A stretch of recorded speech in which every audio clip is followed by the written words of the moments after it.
La vida no es muy seria en sus cosas. Juan Rulfo. Aquella cuna donde Crispín dormía por entonces era más que grande para su pequeño cuerpecito. Él, sin conocer todavía la luz, puesto que aún no nacía, se dedicaba solo a vivir en medio de aquella oscuridad y a hacer, sin saberlo, más y más lentos cada vez los pasos que daba su madre al caminar por los corredores, por el pasillo y a veces, en alguna mañana limpia, yendo a visitar el corral, donde ella se confortaba haciendo renegar a las gallinas, robándoles los pollitos y escondiéndose 2 o 3 abajito del seno, quizá con la esperanza de que a su hijo se le hiciera la vida menos pesada oyendo algo de los ruidos del mundo. Por otra parte, Crispín, a pesar de tener ya 8 meses ahí dentro, no había abierto ni por una sola vez los ojos. Hasta se adivinaba que acurrucado siempre no había intentado estirar un brazo o alguna de sus piernitas. No, por ese lado no daba señas de vida, y de no haber sido porque su corazón tocaba con unos golpecitos suaves la pared que los separaba de los ojos de su madre, ella se hubiera creído engañada por Dios, y no faltaría ni así tantito para que llegara a reclamarle, aunque solo fuera en secreto. El Señor me perdone, se decía, pero yo tendría que hacerlo si Él no estuviera vivo. Con todo, Él estaba bien vivo. Cierto es que se sentía un poco molesto de estar enrollado como un caracol, pero, sin embargo, se vivía a gusto ahí, durmiendo sin parar y, sobre todo, lleno de confianza, con la confianza que da el mecerse dentro de esa grande y segura cuna que era su madre. La madre consideró la existencia de Crispín como un consuelo para ella. Todavía no descansaba de sus lágrimas. Todavía había largos ratos en los cuales apretábase al recuerdo del Crispín que se le había muerto. Todavía, y esto era lo peor para ella, no se atrevía a cantar una canción que sabía para dormir a los niños. Con todo, en ocasiones, ella le cantaba en voz baja, como para sí misma, pero enseguida se veía rodeada por unas ganas locas de llorar, y lloraba, como solo la ausencia de aquel podía merecerlo. Luego se acariciaba su vientre y le pedía perdón a su hijo. En otras, se olvidaba por completo de que su hijo existía. Cualquier cosa venía a poner frente a ella la figura de Crispín el mayor. Entonces, entrecerraba los ojos, soltaba el pensamiento y de ese modo se le iban las horas correteando tras de sus buenos recuerdos. Y era en aquellos momentos, sin conciencia, cuando Crispín golpeaba con más fuerza en el vientre de ella y la despertaba. Luego a ella se le ocurría que los latidos del corazón de su hijo no eran latidos, sino más bien era una llamada que él le hacía, como regañándola por dejarlo solo e irse tan lejos.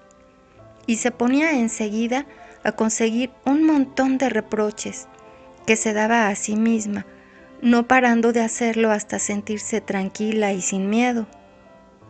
Porque, eso sí, tenía un miedo muy grande de que algo le sucediera a su hijo, mientras ella se la pasaba sueñe y sueñe con el otro.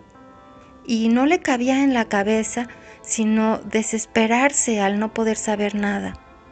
¿Acaso sufra?, se decía. ¿Acaso se esté ahogando ahí dentro sin aire? ¿O tal vez tenga miedo de la oscuridad? Todos los niños se asustan cuando están a oscuras, todos, y él también. ¿Por qué no se iba a asustar él? Ah, si estuviera acá afuera, yo sabría defenderlo, o al menos vería si su carita se ponía pálida o si sus ojos se hacían tristes. Entonces yo sabría cómo hacer, pero ahora no, no donde él está, ahí no. Eso se decía. Crispín no vivía enterado de eso, solo se movía un poquito al sentir el vacío que los suspiros de su madre producían a un lado de él. Por otra parte, hasta parecían acomodarlo mejor, de modo de poder seguir durmiendo, arrullado a la vez por el sonido parejo y repetido que la sangre ahí cerca hacía al subir y bajar una hora tras otra. Así iba el asunto.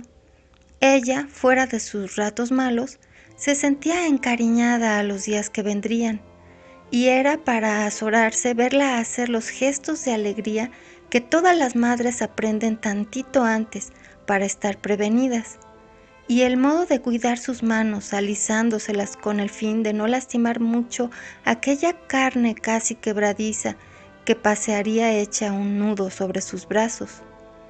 Así iba el asunto. Sin embargo, la vida no es muy seria en sus cosas. Es de suponerse que ella ya sabía esto, pues la había visto jugar con Crispín el mayor, escondiéndose de él, hasta dar por resultado que ninguno de los dos volvieron a encontrarse. Eso había sucedido, pero por otra parte, ella no se imaginaba a la muerte sino de un modo tranquilo, tal como un río que va creciendo paso a paso y va empujando las aguas viejas y las cubre lentamente, mas sin precipitarse, como lo haría un arroyo nuevo.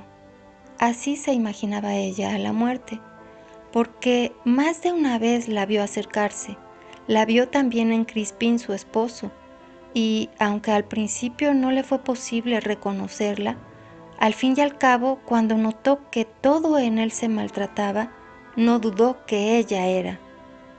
Así pues, ella bien se daba cuenta de lo que la vida acostumbraba a hacer cualquier cosa con uno cuando uno está más descuidado. Aquella mañana, ella quiso ir al camposanto. Como siempre solía preguntar a Crispín, el no nacido, si estaba de acuerdo, lo hizo. Crispín le dijo: ¿te parece bien que vayamos? Te prometo que no lloraré. Solo nos sentaremos un ratito a platicar con tu padre y después volveremos. ¿Nos servirá a los dos, quieres? Luego, tratando de adivinar en qué lugar podría tener su manita aquel hijo suyo, te llevaré de la mano todo el tiempo. Esto le dijo. Abrió la puerta para salir, pero enseguida sintió un viento frío, agachado al suelo como si anduviera barriendo las calles. Entonces regresó por un abrigo, pues ¿qué pasaría si él sintiera frío? Lo buscó entre las ropas de la cama, lo buscó en el ropero, lo halló allá arriba en el rinconcito, pero el ropero estaba mucho más alto que ella y tuvo que subir el primer peldaño. Después puso la rodilla en el segundo y alcanzó el abrigo con la puntita de los dedos. En ese momento pensó que tal vez Crispín se habría despertado por aquel esfuerzo y bajó a toda prisa. Bajó muy hondo, algo la empujaba. Debajo de ella, el suelo estaba lejos, sin alcance.